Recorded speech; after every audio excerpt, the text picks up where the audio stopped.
Hello.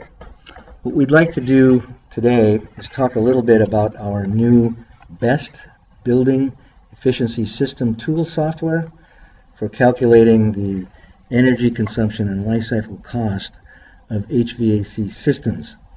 The tool is very easy to use, and the comparison of 4 different systems using the software can be done literally in minutes, as compared to other software that's available that can take hours and days. So we'd like to show you how you can get started. Literally all the data that you need to enter to compare the energy and life cycle cost of 4 different systems you can do from this first project screen. So let me repeat that. All the information that you need to get the comparison between 4 systems you can literally enter on this first screen. We've tried to make this as simple as possible. First of all, you have to tell us what your location is in order to get the weather data. We use NOAA weather data, National Oceanic and Atmospheric Administration data, using hourly weather data from 800 locations around the United States. So as an example here, you just pick your location, and let's say that we want to do Pennsylvania, and we'll pick Philadelphia for now. Then you need to tell us a little bit of information on your building. And because we're interested with this software in the HVAC system and not the building, we've chosen to model the building as a cube, length, width, and height. So as an example here, we might have a building that's 100 feet by 100 feet. Let's say it's 5 stories high, and let's say that each floor might be 14 feet. You have another parameter that you could enter if you want, which we call the perimeter width. If you want to model a different system on the perimeter or skin of the building as opposed to the interior, you can do that. And you need to tell us the distance from the outside wall into the interior of the building that's affected by that skin load. In this case, we've chosen 12 feet as the default. Now, we've entered default values for almost every parameter if you want to use those. If not, you can override it and enter what information you want. As an example here, the default value for loads is 30 BTUs a square foot, both heating and cooling. Let's override this. We'll say it's 25 BTUs a square foot for cooling, and we'll leave it at 30. As far as the energy or utility costs, we have entered default values. One of the things that we've done to make it easier is to gather average electrical prices for different states around the country. And we have a button here that says get electrical consumption by state. So if you click on that, you can see here that the average electrical rate for Philadelphia is around a little under 10 cents a kilowatt hour. Now from here, you would go to each system screen and we would enter the information on how to model a system. As an example, for the heating system, we could choose a boiler. We use natural gas as the fuel, and the default efficiency is 90%. We can override that to 85%. For the cooling system, we can choose a chiller, and we could choose a water-cooled chiller. Notice here we've entered default values for the EER and the IEER. Those can be overridden for whatever data you might have for a particular manufacturer's equipment.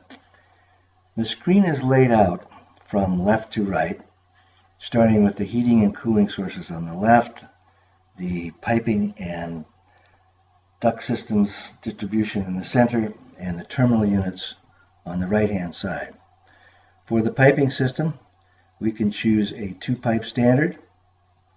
We'll use a differential pressure or delta P control for control of the pump. For cooling, we'll choose a 2-pipe system, and we'll do delta P control. For condenser water, we'll do a 2-pipe system, and we'll leave it at constant volume. For the duct system, let's choose a DOAS. So we'll choose single duct DOAS. For the terminal units, on the heating, let's choose a fan coil system. For the interior, let's do a chill beam. For cooling, exterior, we'll do fan coil, and for interior, we'll do chill beam. We can now view the energy cost for this system. Here we have the electrical consumption. Annually, we have the fossil fuel consumption, and here we have the total energy cost.